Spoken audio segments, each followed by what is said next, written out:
Well, hi. Today is Thursday, December 4th, 2025. I'm Todd Studer, and this is Morning Coffee.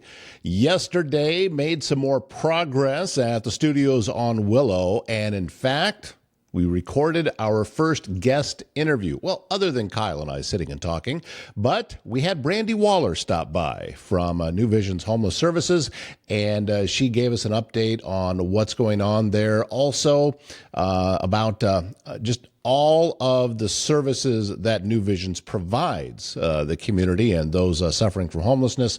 And she, very candid interview. And in fact, it was so in depth and so important of an interview that we're going to break this up and bring it over the next couple of episodes. So Brandy's going to be our guest both today and on tomorrow's show. So the first half of the interview is coming up here in just a few moments on Morning Coffee. If you need precision metal fabrication done right, it's Foxco Fabrication in Council Bluffs. Custom welding, large-scale manufacturing, bringing your ideas to life with expert craftsmanship and cutting-edge technology. So whether it's industrial, commercial, or custom fabrication, they'll get the job done on time and built to last. Go to foxcofab.com. With a leak, a clogged drain, or a big remodel, Waldstein Plumbing in Council Bluffs has you covered with fast, reliable service and expert craftsmanship, handling everything from small repairs to major installations. Locally owned and trusted, taking pride in doing the job right the first time. So, is it residential or commercial, big or small? When plumbing problems strike, call Waldstein Plumbing. Visit waldsteinplumbing.com. And if you're feeling stuck in uncertainty, conflict, or miscommunication, there is a book that you need to read. It's called The Spiral of Accountability, and it's by local author Carol Horner, your guide to breaking free from the fog that clouds decision-making and relationships. We all have those people that we just can't seem to communicate with.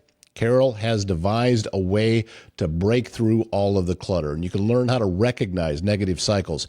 You can shift your mindset and build a culture of clarity and collaboration. Get your copy on Amazon, or easier, go to her website, spiralofaccountability.com, to start a journey to a healthier, more productive team. Back at the studios on Willow, and we are visiting with Brandy Wallar of New Vision Homeless Services. Thank you so much.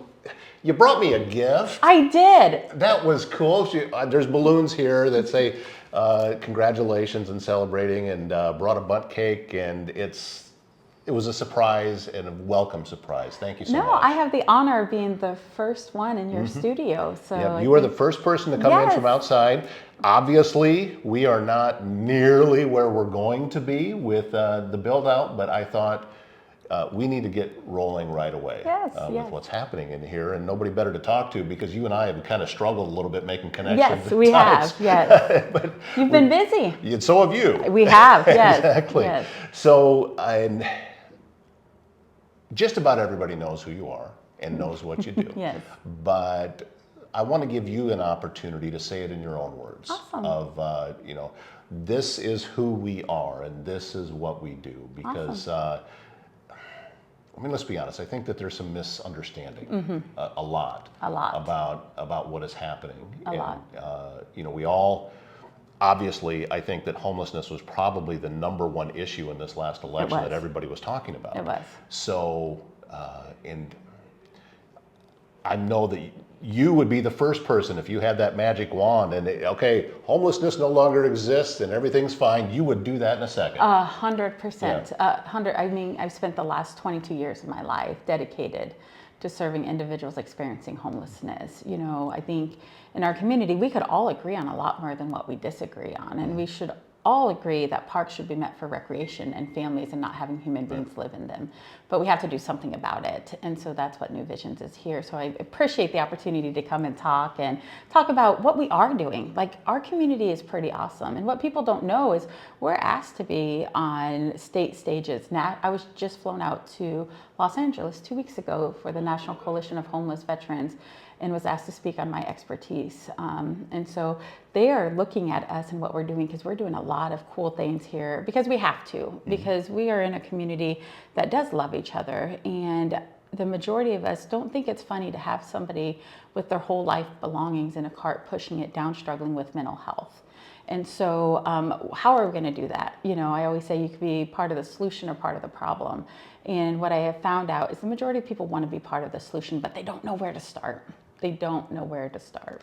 You and I have a mutual friend, Brandy Fontaine, that does a lot of work getting people off the streets. And he taught me something that I hadn't thought of before. And I know that you know this already, that when someone's life circumstances, whether it be self-inflicted or whether it be something that has happened outside of their control and they end up on the street, it doesn't take very long before they are in a survival mode. Oh, 100%. And mentally, they have to go there. Yep. It's different. It is not, there's never a point where a person can just relax and be comfortable and know that they're safe like we can in our own homes. That does something to a person's mind and mentality. Now, it's not as if, in many cases, it's not reversible, but it's not a switch either. It can't just be turned off. No.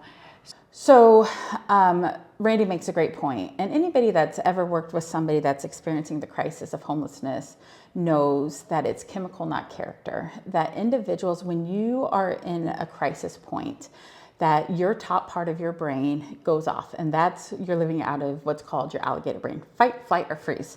How do I get through today? How do I get through right now? And your top part of your brain is your long-term thinking, your consequences, all of that. They're in survival mode. That's that Maslow's hierarchy of need. If you don't have the basics of food, shelter, and safety, you can't think about tomorrow. You think about today. And the same thing too is when we're stressed out or we've lost a loved one or lost a job, you're not thinking about 5 years down the road. How do I get through today? And the issue we have is when people live in those, which should be a day of crisis to years of crisis, it changes their brain. And homelessness is not something new. We started 30 years ago. So our founder, Pastor Wallar, did you ever get to meet Pastor Wallar? No. Amazing, but he has his own story, but a lot of trauma. He was a service-connected disabled Marine. I used to say veteran. He said, make sure you tell him I'm a Marine. I said, yes, sir, a Marine. Yeah, so I make sure. I have Marines in my family. I know that exactly. Yep. Yeah. So I make sure, but through trauma, his dad, he blew out his knee in the service. His dad was a Marine, ended up getting shot in the Korean War, came back, became an Omaha police officer, had a lot of trauma from the war, physical, PTSD, all of this, which led to his father committing suicide, which then led to our founder just kind of spiraling, because he was going to be a Marine, and then life happened. And then he came back here and his dad ended up committing suicide. Life happened again. And then here he is, what's next? And he started drinking to escape it, then became an alcoholic, in and out of jail, in and out of treatment. And then he was just really struggling, and a lot of people we serve struggle because they have a backstory. They just one day don't wake up and walk through our doors. Just one day wake up and live in a tent. There's a whole story behind them, but we don't like to listen to that story because that means that they're human. That means that their struggles could maybe be my struggles, which means I might be in this predicament. So it's easier to say these people are bad. This will never happen to me, as opposed to take a breath and said, what happened to you? And that's what trauma-informed care is, and that's what New Visions is a trauma-informed care agency. It's not what's wrong with you, but what happened to you? And so thankfully, Pastor Wallar had a safety net. He had still some family members that when he was in and out of treatment, he could still go to or making high-risk choices. He ended up getting sober, connected with a local body of faith in Omaha, got connected with a church over there, came over here in the 90s, started working at Children's Square. Started a small church with 6 members, and actually at Marguerite's Catering Hall where Karen Share is today. So that building has deep roots about helping the community. So that's what started, where we started. He was on his way to church one day, and a family stopped him and said, sir, we're hungry. We don't have any money to feed our kids. And this was back in the 90s when you couldn't just get online and get SNAP benefits, or, there wasn't all the food pantries. So he emptied his wallet and said, we're going to start feeding hungry people. And so that's how we started. And so I always say, to have great impact in the community, what do you have? And what he had was a peanut butter and jelly sandwich and an apple and a bottle of water. And he started driving around Council Bluffs asking if people were hungry. And there was a lot of people that were hungry. So what started as a weekly thing went into a daily thing, because hunger never goes away. You get ready feeding your kids, and 2 hours later, you got to get ready for dinner, you know. And so before long, in the cold like today, there'd be families outside saying, can I get multiple sack lunches for my kids? And so his church grew a little bit more, and he went to service one Sunday and said, we're going to get a bus and convert it into a mobile soup kitchen. And again, his wife's like, how are we going to do this? And within 1 week, he got an old school bus given to him. And so that's where a lot of community knows us as a mom's place. And so that's where we actually started working with Randy Fontaine. He help us out at Mom's Place. And it's MOHMS, which stands for Messenger of Hope Ministry.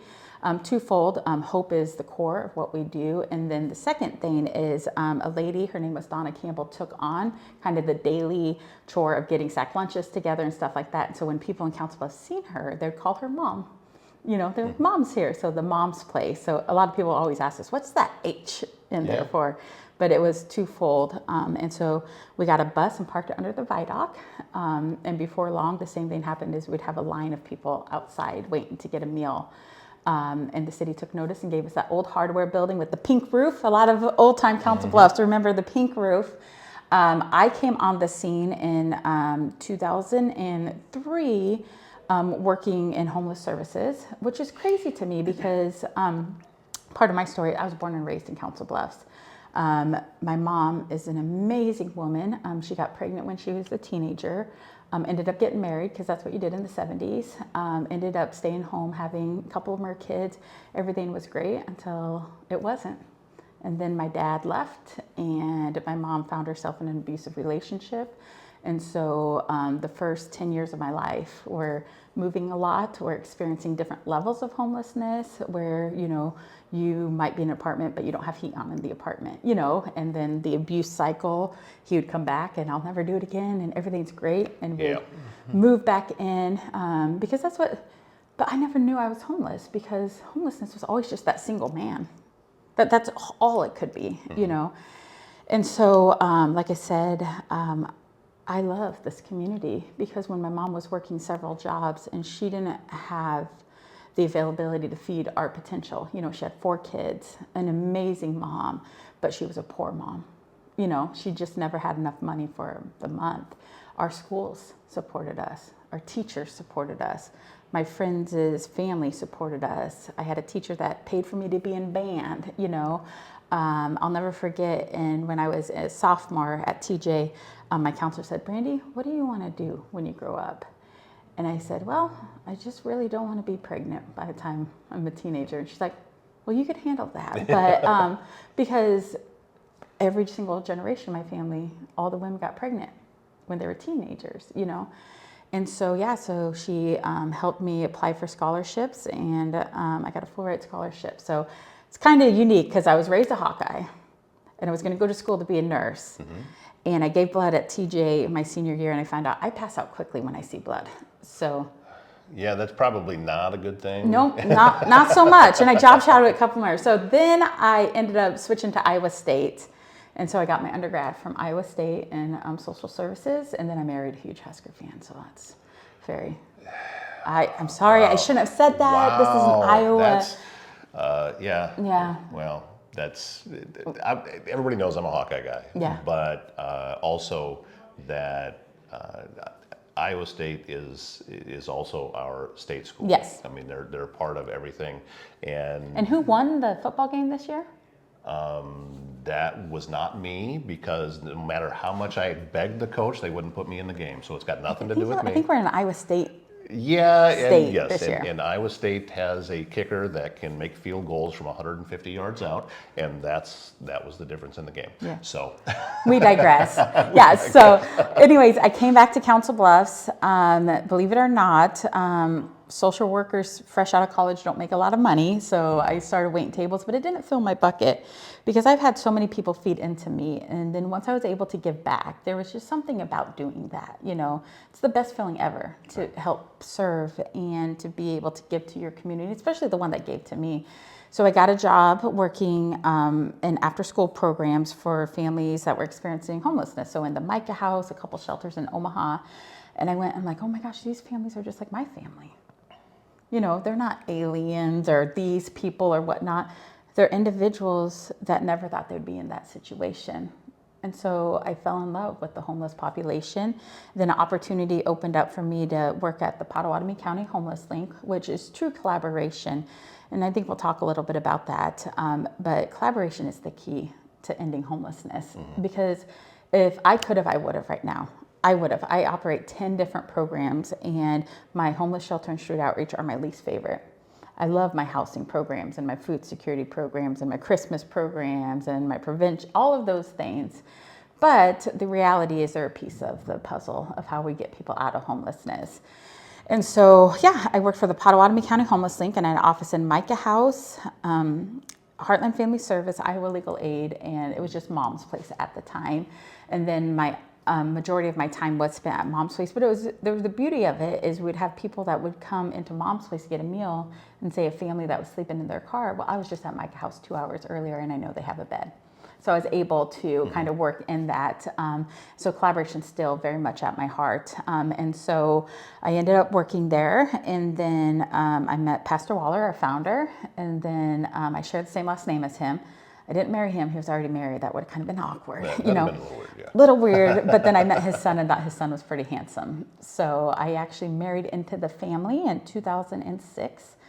And then I had an opportunity to really see our agency grow. So we went from just being Mom's Place under the VIDOC, and then in 2008, we built our first campus, and we changed the name to New Vision Homeless Services. And that's what people don't see. It was actually the mayor at the time that approached my father-in-law and said, we need a homeless shelter. Because my job when I was out of Mom's Place, we didn't have a shelter. We're still the only shelter for single men in all of Western Iowa. So Sioux City does a warming shelter during the cold months, but we're it for Iowa, you know, and for this side of Des Moines. And so the mayor came to us because part of my job was doing street outreach when I started back in 2000. For that position was going out on the streets. And so there was a lot of people that wouldn't go over to the Omaha shelters. They're from Council Bluffs. Their insurance is in Council Bluffs. They know this community. This is their home. And so they approached us. The city approached us to build a shelter. And we opened the same month as the Lakin campus. Back in the day, there was some talks that we'd be on the Lakin campus. And I'll never forget. We were in a meeting with some leadership from Council Bluffs at the time. And one of them said, well, are you going to be a sober shelter? My father-in-law looked at them and said, if people don't have a pillow to lay their head on, how are they supposed to get better? How are they supposed to get better?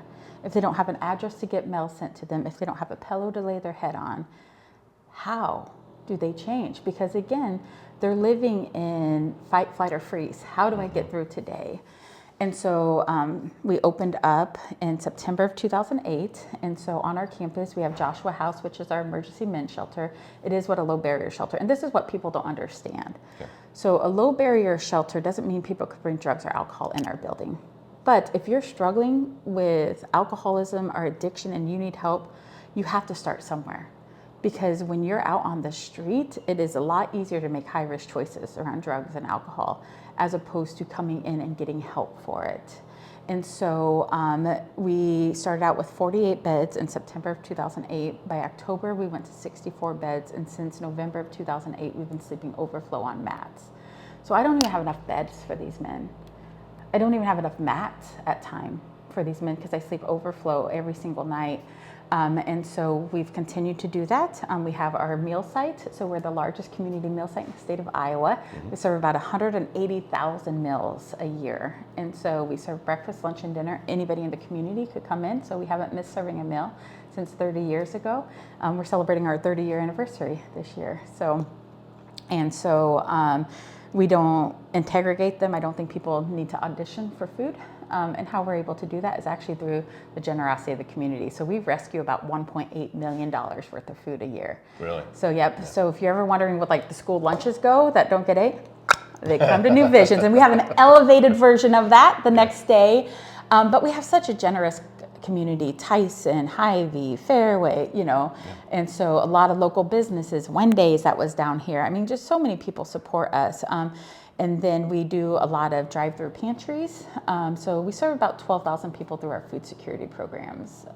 every year. So that's a lot that people don't see what we do on that side. And then we have permanent supportive housing. So we have 26 apartments of permanent supportive housing where people have to have a disabling condition.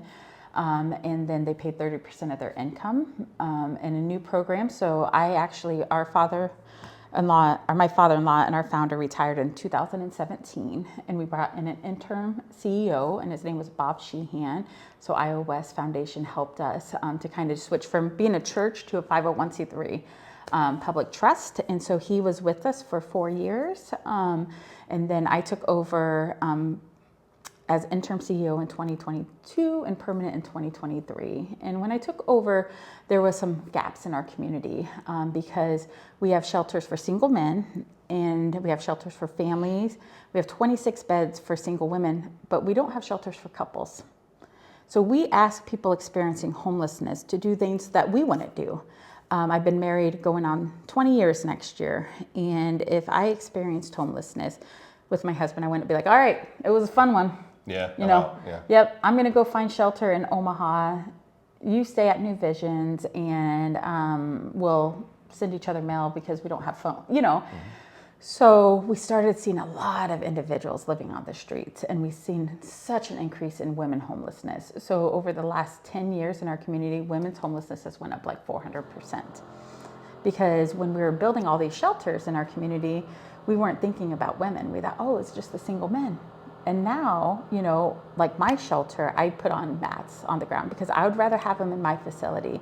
And that's what's so sad, because I get such a black eye in the community because I am a low barrier shelter. So again, I can't control people. I can't. And some people can't be safe in my shelter. So they come to my shelter. And again, I am not a mental health facility. I am not a substance abuse treatment facility. Now I could get people access to those things.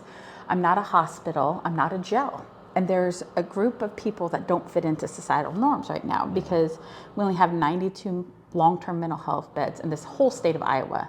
We just shut down our Glenwood. We've had facilities in Clarinda shut down, Toledo, all of these institutions, and nobody likes the word institutions, but places that were put in effect to keep people safe, to get them the needs. Oh, this has been going on for a while. Oh, yeah. Cherokee, Independence. I mean, Yep. there's a lot of these larger communities, larger, 20,000 or so, that had long-term care. They're all gone. They're gone. They're gone. And so then they transfer them to group homes that majority of them are for profit. And now you have somebody that is out of their scope of care and they just put them on the streets. So where do they go? Where do they go? And that's my thing, is people just do not disappear. They don't. I think I'm pretty awesome. I think I'm pretty funny. I'm trying to get my kids to believe it. But good luck. Yeah, but I don't give people permission to exist in Council Bluffs. New Visions does not give people permission to exist. People are here and they need help. They need somewhere to go. And that's where, like I said, we get the black eye, because people think, well, if the shelter went away, these people will go away. Well, number one, these people are somebody's son and daughter.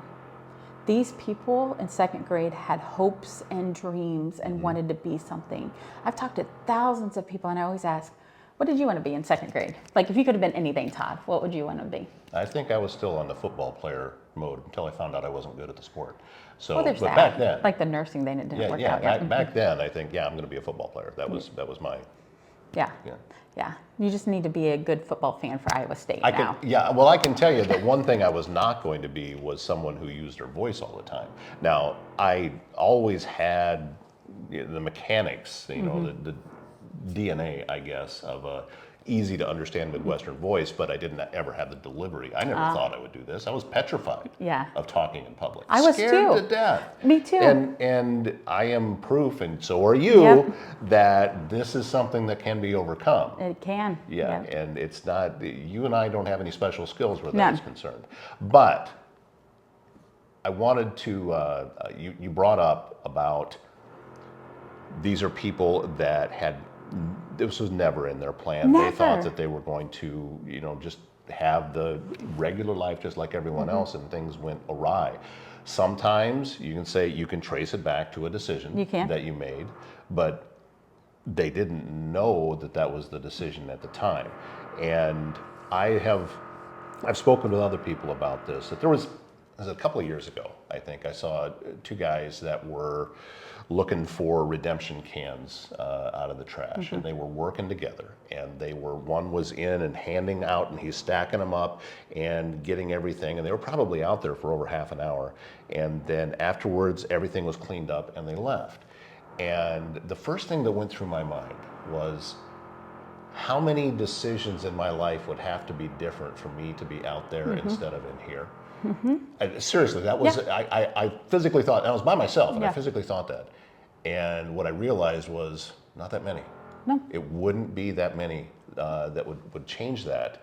And then also, I thought, here's two guys that, they're up early, and maybe they've been up all night, I don't know. But they're working together. They don't mind getting their hands dirty. They work as a team. They're not afraid of hard work, and opportunities for them to be able to make a lot more money than what they're getting out of can redemption is there. So something exists that is a barrier for them, because I can guarantee you there's enough tradespeople in town that are looking for just general laborers and would pay $20 an hour just to have somebody show up every day, that this would be an option. So there's something going on there. Look, I'm a huge supporter and proponent of mental health services. Fans of the show, they know that, they know that I sit on the NAMI board. There's a reason that I do that. And there's a reason that I'm as passionate about this as I am. And folks don't ask for that to be part of their life. No. And not every single person that's out on the streets has mental health issues, but many do. Yeah, and we know the longer you're on the streets, the worse your mental the health worse gets. it's going to and get. the easier it is to make choices around high-risk choices around drugs and alcohol, because you're looking for relief. It's a cycle, And when you're in the middle of that and you are feeling that much pressure, and it starts to become panic to 100%. Get that stopped, and you have that one solution there, and you've got nowhere to go, but yet you have this sitting right there, and it's really easy to sit in the judgment chair 100%. and say that, well, I wouldn't do that. You have no clue. You're not out there. You have no clue what you would do until you're in that position. And that reminds me of two kind of things. And so I'll kind of swing back, but after kind of talking about our programs and why we are the way we are. So we started street outreach program because we started seeing an increase in women and couples and men. And in our last street outreach count that we did in July, we counted 239 people on the streets in Council Bluffs. There's only I slept about 105 men that night. Micah House slept about 90. So there was more people on the streets than in our shelters. And so that's why, especially, a lot of people get mad at my shelter and want me to do all of these things and be a high barrier. That's not going to change one person's life, because the reality is there's more people on the streets than in our shelters right now. Our shelters are completely full. Overflowing, my shelter is. And I keep telling people, are you upset with New Vision Homeless Services? Are you upset with the rising of street level homelessness? Because we need to be upset about both of them. In our world today, there should not be the amount of homelessness we have on the streets right now. And it becomes down to a housing issue, because that's the only solution to homelessness is housing. Because what we have right now is we are building a new mental health hospital, but where are they going to go after that? Council Bluffs has a 1.7% rental vacancy rate. Any community that has less than a 5% vacancy rate, they're going to see homelessness go up. A lot of times we think it's mental health or addiction. Well, West Virginia has the highest rate of addiction per capita in the whole entire nation. One of the lowest rates of homelessness. Lowest rates. Why is that? They have access to affordable housing. They have trailers. They have a lot of land. They have access to it. Council Bluffs, right now, our population has not grown. We have an older population. So we have older individuals that are in houses that used to have 5 people in it. Now we have 1 person or 2 people in these houses. So our population hasn't grown at all. We haven't built enough housing stock to stay up to it. And then plus we have this housing crisis in the whole entire United States. There's 19,000 people averaging every single week entering into homelessness in the United States. 19,000. That's a staggering number. That is staggering. You're not talking about those that are already out there. That's brand new ones. Yep. HUD. In 2024, it averaged 19,000. Wow. And it becomes a math problem, because again, you have corporations that came during the pandemic and bought up the housing stock. So 1 out of every 2 mom and pop landlord, like if you or I owned a property, ended up selling because we had a rent moratorium going on. They weren't getting paid. Everybody was moving during the pandemic. We had really low interest rates. And so corporations came and bought housing at a higher rate. And so what's the first thing they had to do to the tenants? They had to raise the rent. And then they went into competition with our first-time home buyers that would go for, VA loan where you have to do a lot of paperwork, inspections, or you have a corporation that's cash offer sight unseen. And so corporations have came and bought up a lot of housing stock in the United States, raised the rent, and their job is to protect their asset and make money. They don't care that you had an eviction on your notice. Did you know if you get an eviction, it never comes off your record? DUI will come off your record, a foreclosure will come off your record, eviction. I've spent a lot of my time in the advocacy world of it because we're going to have to change some of these laws. We're going to have to cap corporations from buying all of these properties. We're going to have to cap some things. We're going to have to do the clean slate eviction, which, have your eviction fall off after 7 years. Because now landlords are charging rental application fees. $50 to $100 a pop, and you're no guarantee you're going to get in there. And if they see your eviction on there, you're at the bottom of the list. Yep. And even if New Visions has a prevention program, we've lost a lot of the money. We really was strong during ARPA dollars that we had. So a lot of those federal dollars are going away. We're seeing crazy, probably get 100 phone calls a week for people that need help to stay housed. But let's say that you had an eviction, you came to New Visions, we paid it. That will still go on your record. You just have to take a deeper dive to see that it was forgiven. More of our conversation with Brandy Wallar from New Visions Homeless Services will be tomorrow here on Morning Coffee. We hope that you come back, and it's just a tremendous conversation that we had with Brandy, and the work that she's doing is critical to helping to alleviate some of the homelessness that's happening in the area. S&B Country Kennel, the top spot in Southwest Iowa. When you need to know your dog will receive only the best. Boarding, daycare, grooming, self-washing, training, and even a membership available to a dog park that's over an acre in size. S&B Country Kennel also has rescue dogs, so check with them about adoption possibilities. sbcountrykennel.com. That's country spelled with a K, located just west of I-29 on Bunkie Avenue, south of Council Bluffs.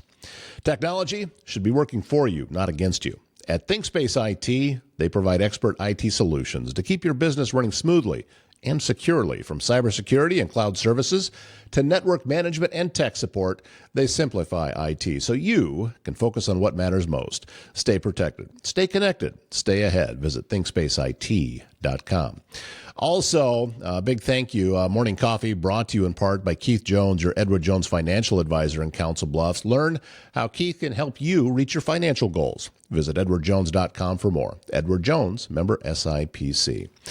And here's a note, if you are looking for a job and maybe just a part-time job, there's a great opportunity out there right now. It's with First Student. The bus driver, you can work short hours and earn a competitive wage while making a difference in the lives of children. And that pay starts with a sign-on bonus. Fully licensed drivers get a sign-on bonus of $4,000. If you don't have your CDL yet, you get a sign-on bonus of $3,000 once the CDL is obtained. And every driver gets on-the-job training, so don't wait. Apply at workatfirst.com. Tune in tomorrow or dial us up tomorrow and log in tomorrow. It's a web-based program. We're not tuning a dial anymore. But our second half of the conversation with Brandy Wallar we will have on tomorrow's show. My name's Todd Studer, and we will see you here tomorrow morning.